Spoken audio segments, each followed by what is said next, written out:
जिस लेवल का एग्जाम हो।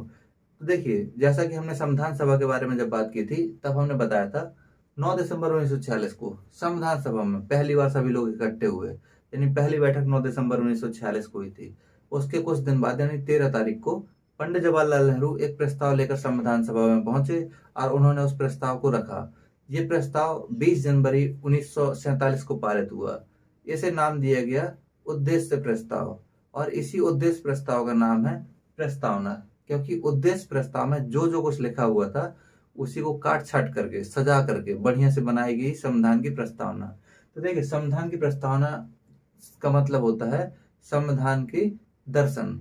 दर्शन का मतलब क्या होता है? देखिए, दर्शन का मतलब होता है कि किसी चीज को देख कर ही उसके बारे में हर एक पहलू की जानकारी हो जाए।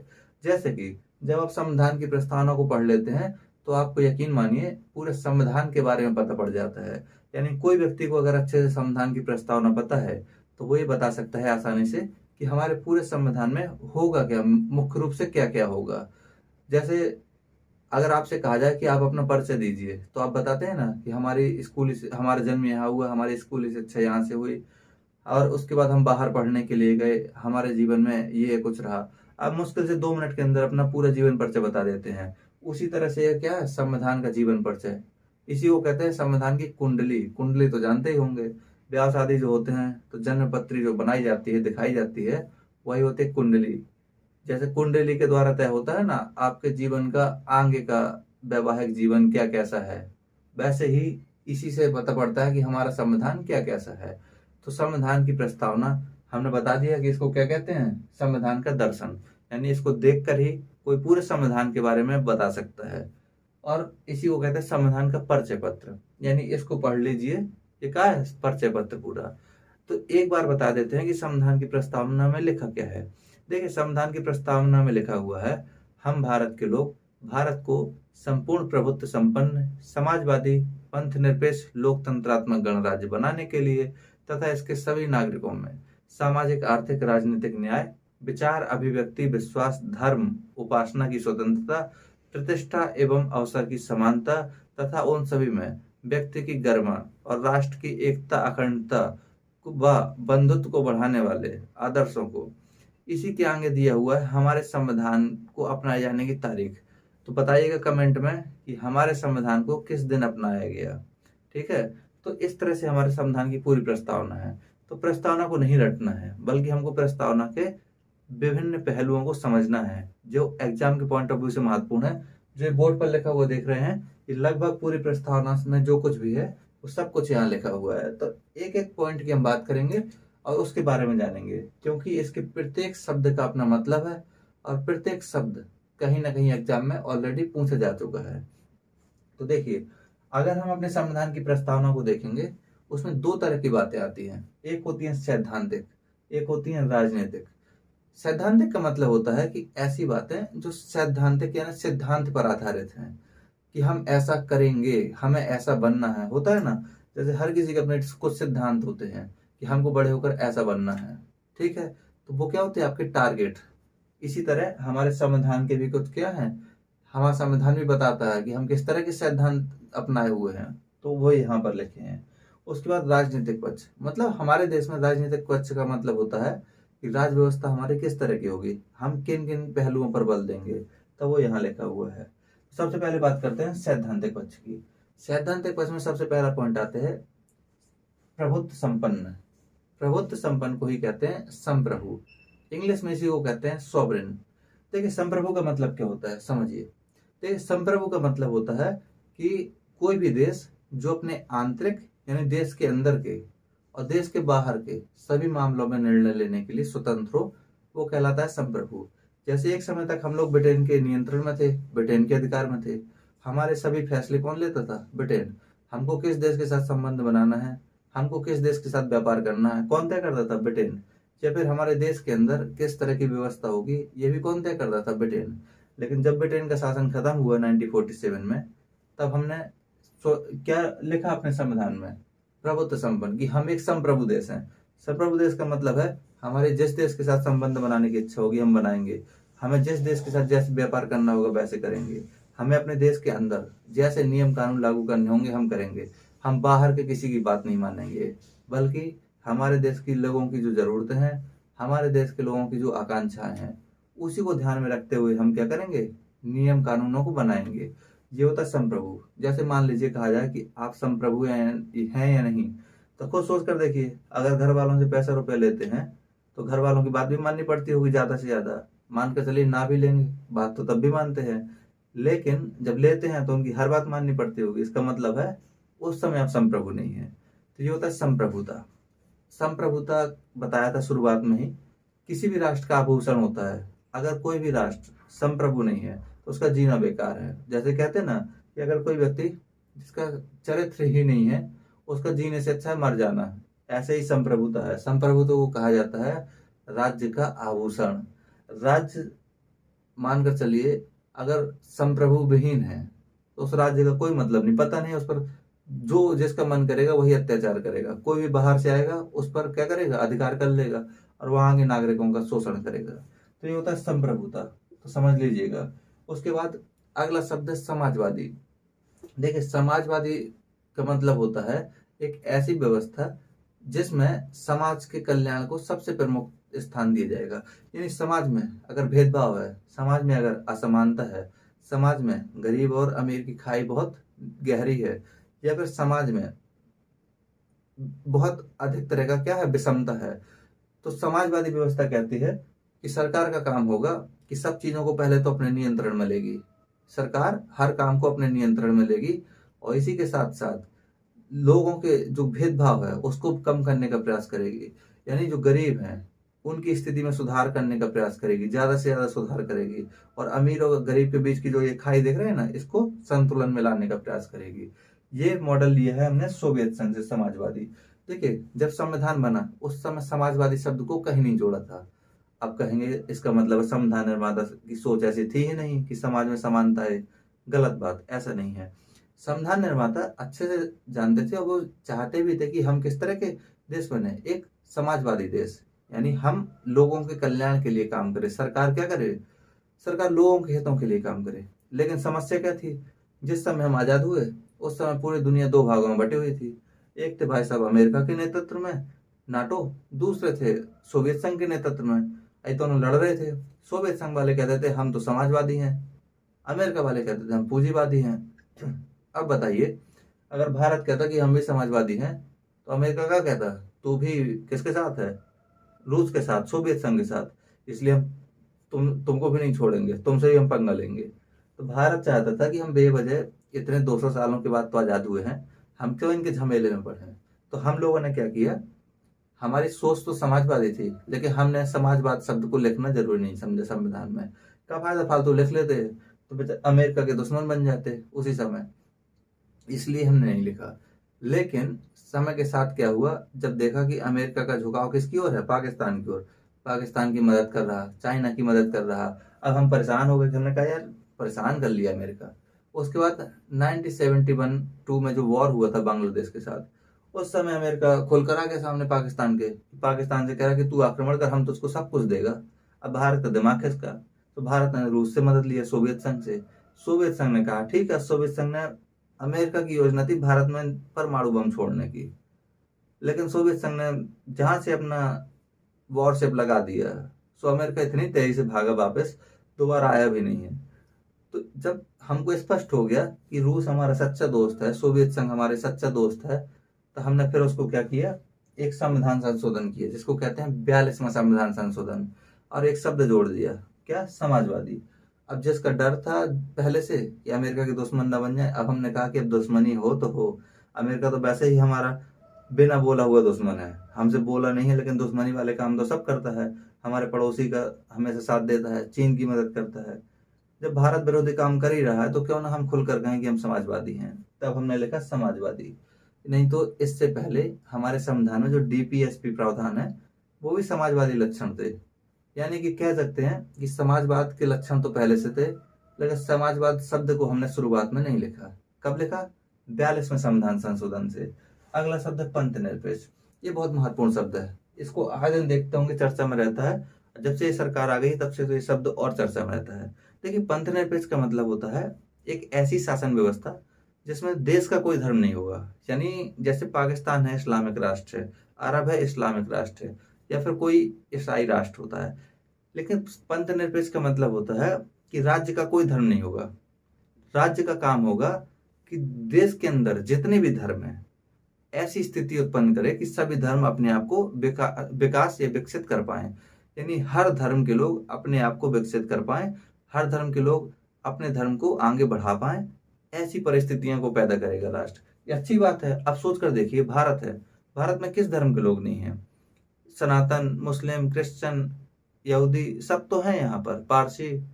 अब सोच कर देखिए, अगर हम इसराइल इसराइल के साथ इतने अच्छे संबंध हमारे इसलिए हैं क्योंकि यहाँ पर क्या है ना, इसराइल है यहूदी राष्ट्र है। कौन सा राष्ट्र है? यहूदी राष्ट्र। अब भारत में भी यहूदी क्या है, बहुत अधिक संख्या में है। मतलब दुनिया में अगर देखेंगे तो भारत में अच्छी खासी आबादी है, हालांकि है माइनॉरिटी की स्थिति में, लेकिन फिर भी है।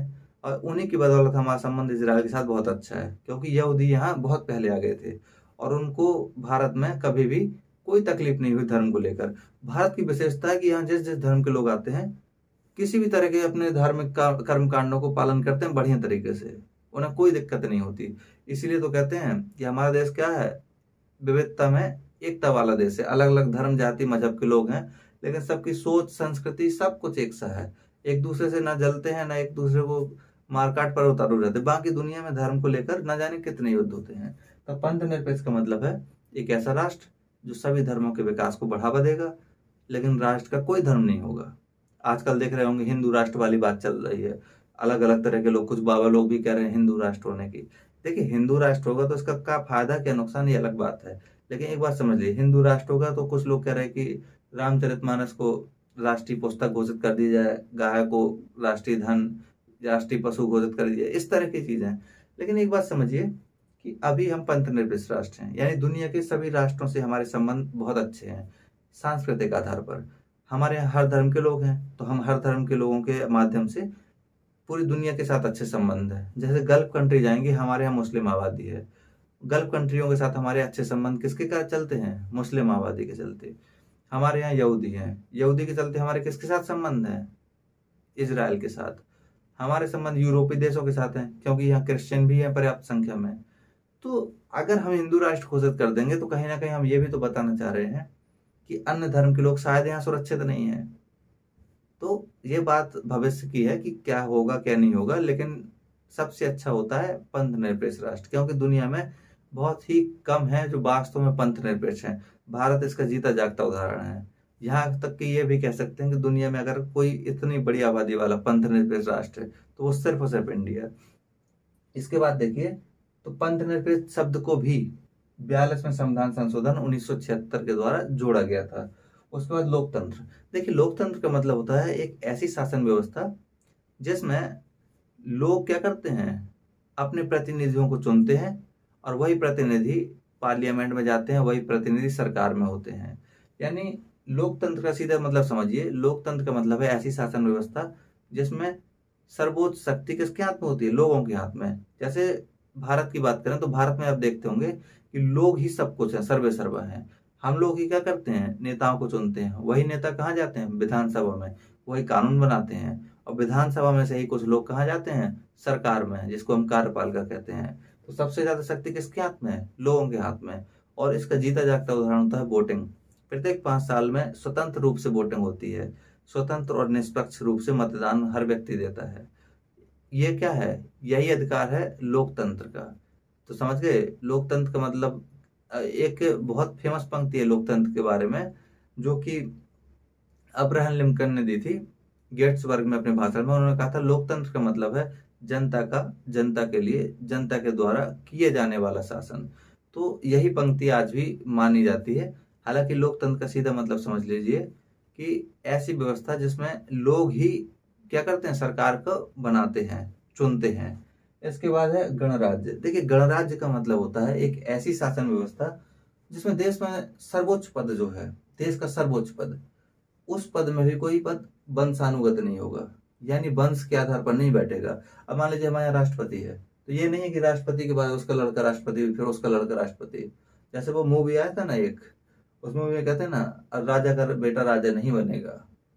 अब राजा वही बनेगा जो राजा बनने का योग्य होगा। तो यही होता है सिद्धांत किसका, गणतंत्र का। गणतंत्र का मतलब ऐसी शासन व्यवस्था जिसमें देश के सर्वोच्च पद पर देश का आम नागरिक भी बैठ सकता है।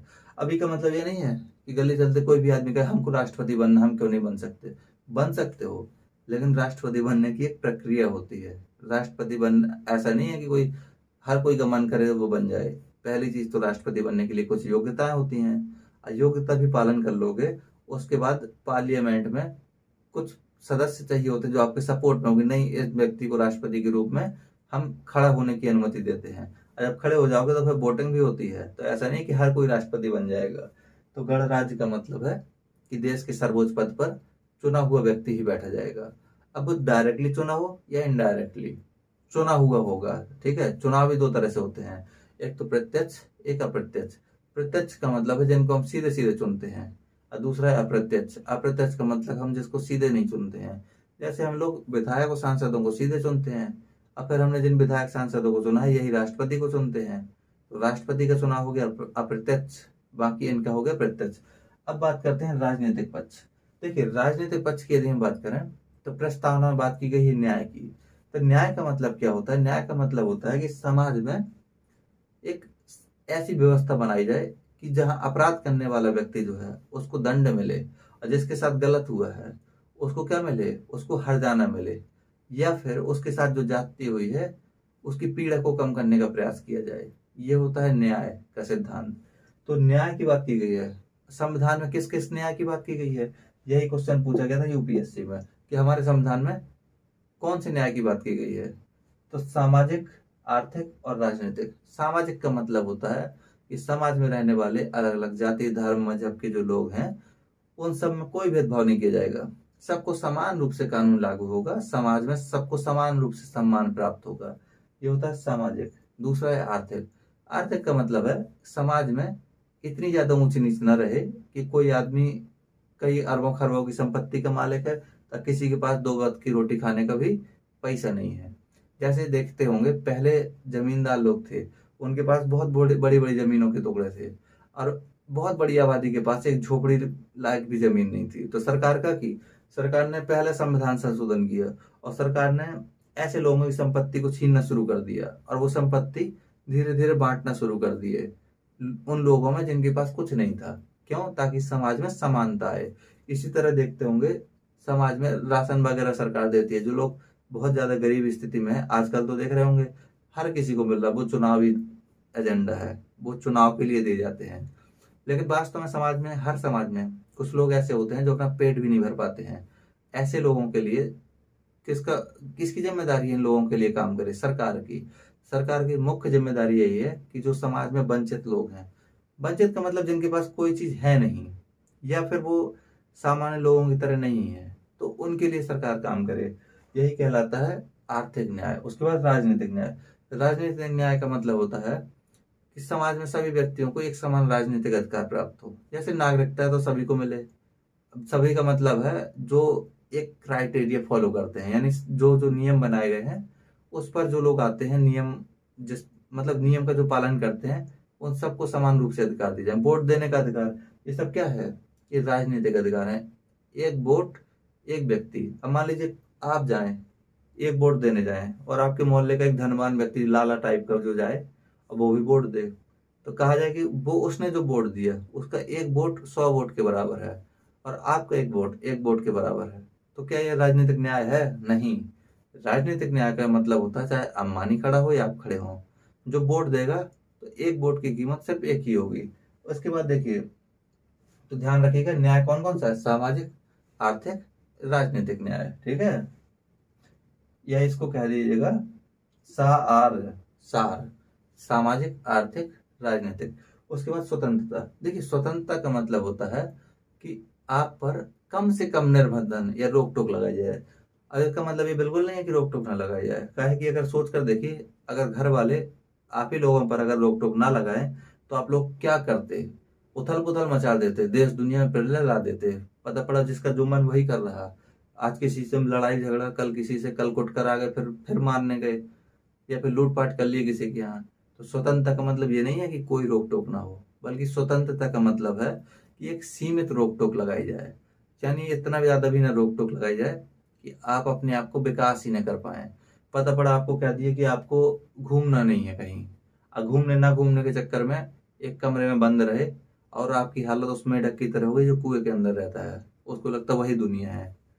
मान लीजिए आपको कहा जाए कि आपको कुछ किताबें आपको नहीं पढ़ाई जाएं, या फिर आप कुछ चीजें नहीं पढ़ सकें, क्यों? क्योंकि उसके लिए आपको रोका जाए, आपको मीडिया में आपकी पसंद का चैनल देखने को ना मिले, या फिर आपको कोई मूवी है आपको देखने को ना मिले।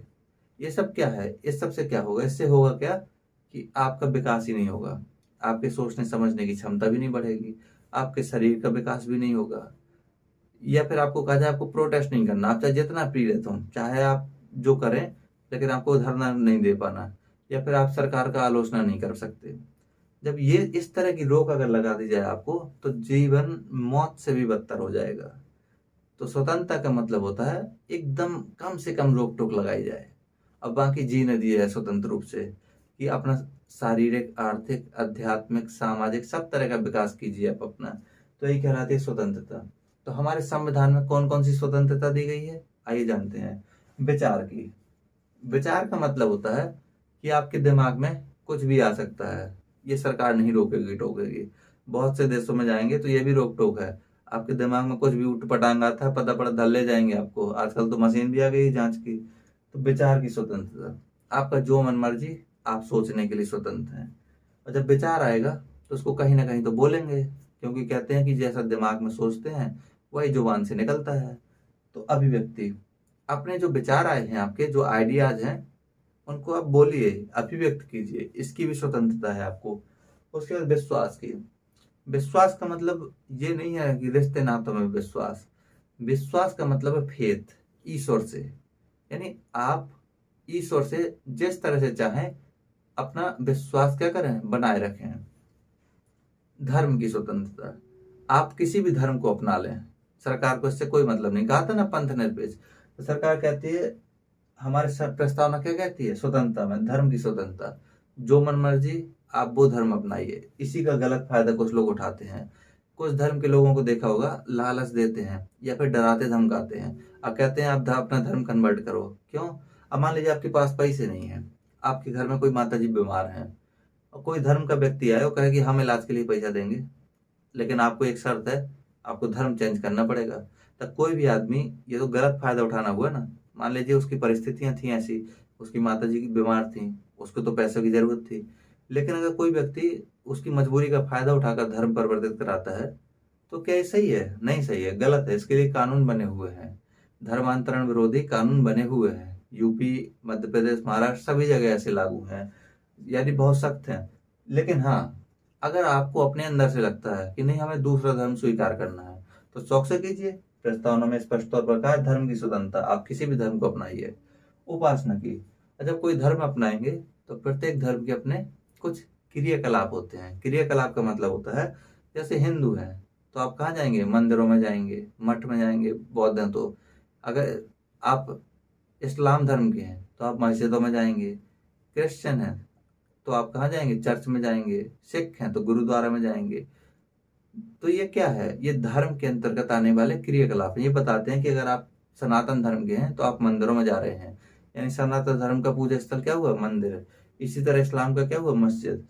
तो उपासना, यानी आप जिस धर्म को मानते हैं, आप उस धर्म के अनुसार जो भी उपासना है आप कीजिए। इसके लिए आपको कोई रोक टोक नहीं है, बल्कि स्वतंत्रता है।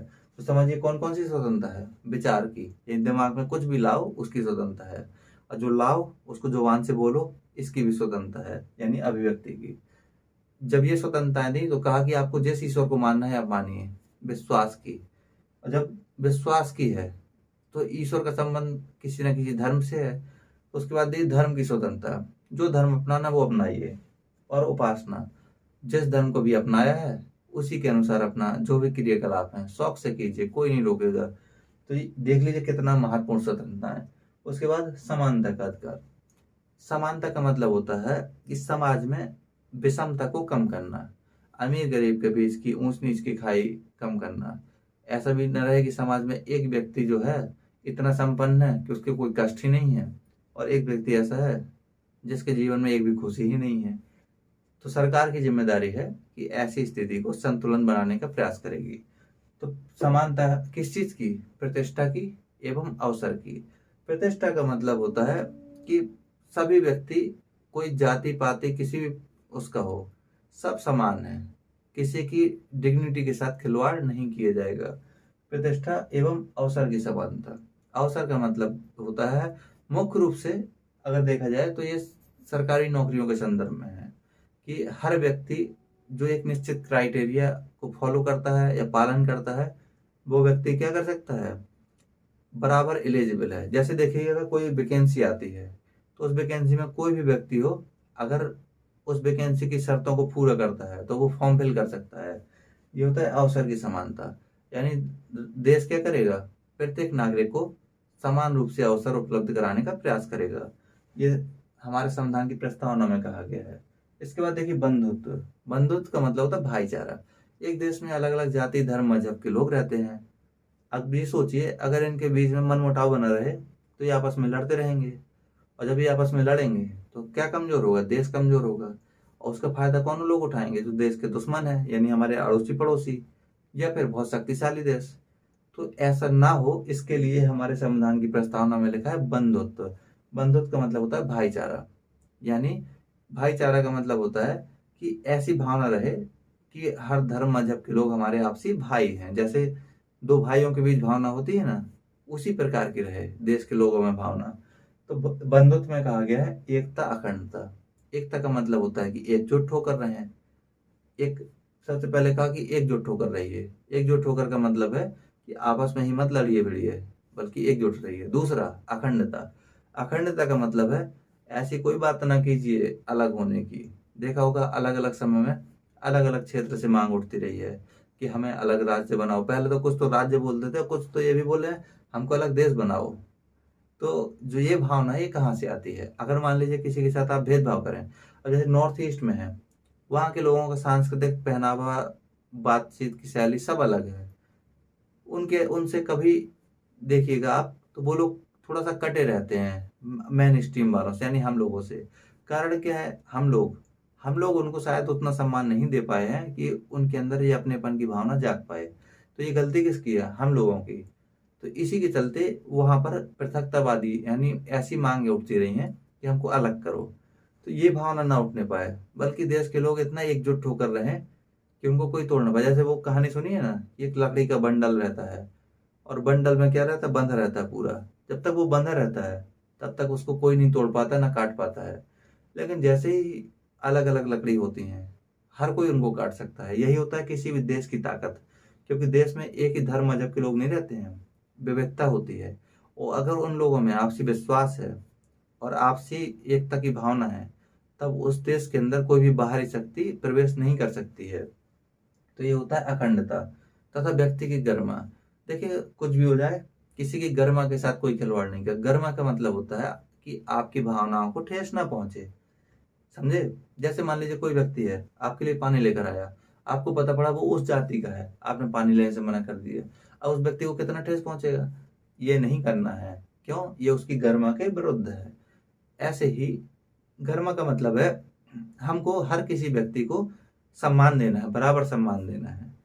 हमें व्यक्ति को उसके जात पात उसकी हैसियत से नहीं नापना है, बल्कि हमें व्यक्ति का महत्व समझना है। प्रत्येक व्यक्ति महत्वपूर्ण है, देश के लिए सभी व्यक्ति महत्वपूर्ण है।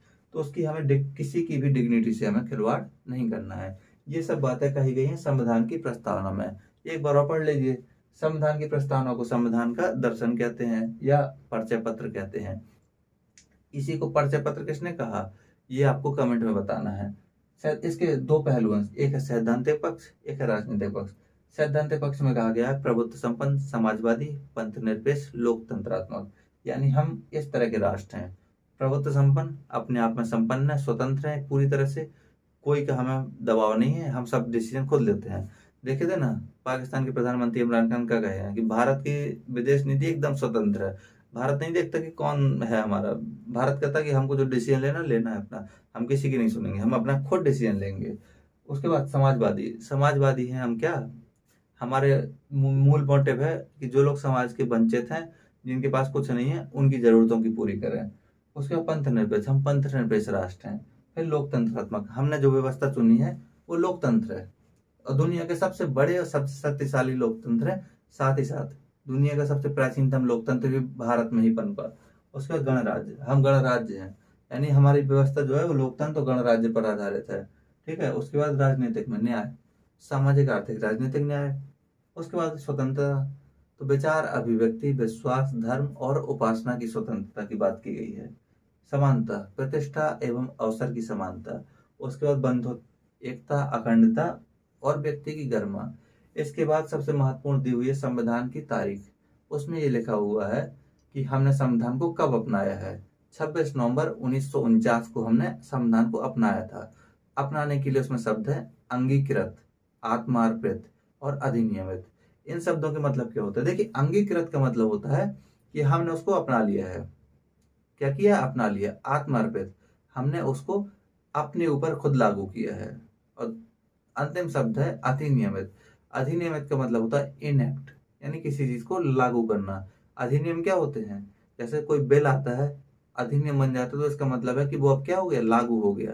तो यही है अधिनियमित। अधिनियमित का मतलब है कि हमने उसको अपने ऊपर खुद लागू किया संविधान को। संविधान में एक और बात समझिएगा, सबसे पहली लाइन दी हुई है हम भारत के लोग। पूरे संविधान में कहीं भी ये नहीं बताया गया है कि संविधान का निर्माण किसने किया है।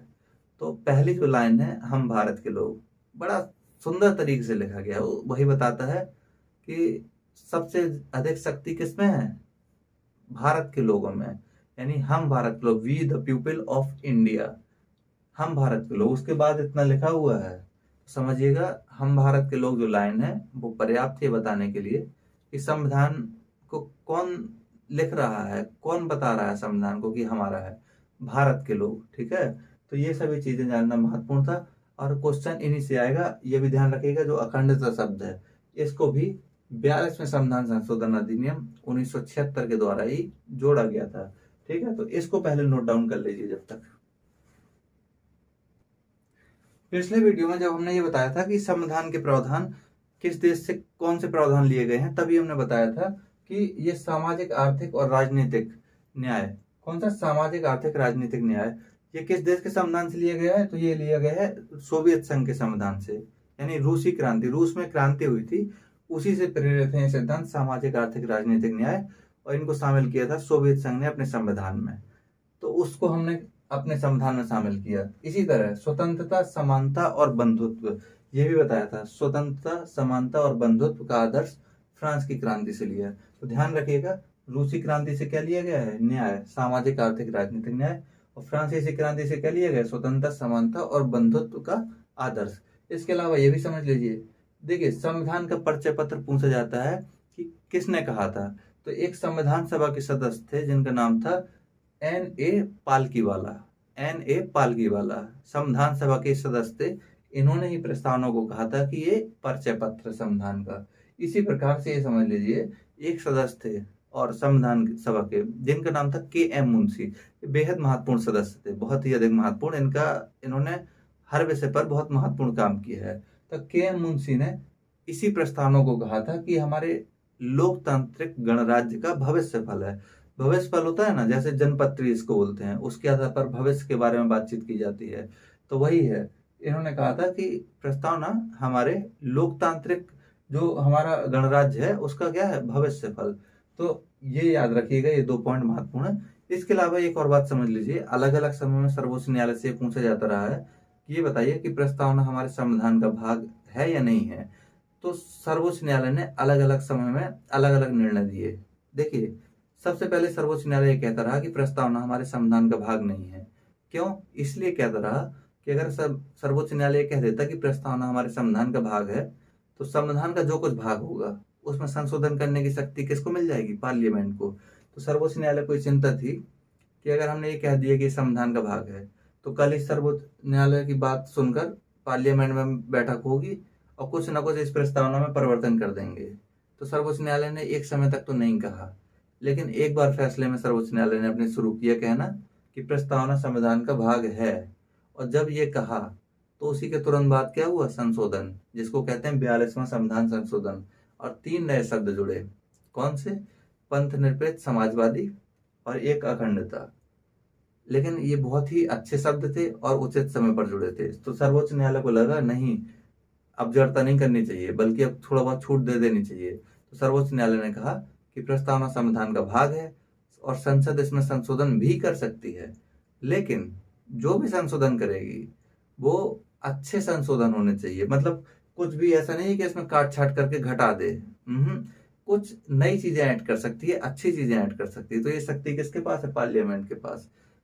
इस प्रस्तावना में अगर कुछ भी पूछा जाएगा तो मैक्सिमम इतनी चीजें पूछी जाएंगी, और इसी को पढ़ लीजिए, इतना बहुत है, इसी को नोट्स बना लीजिए।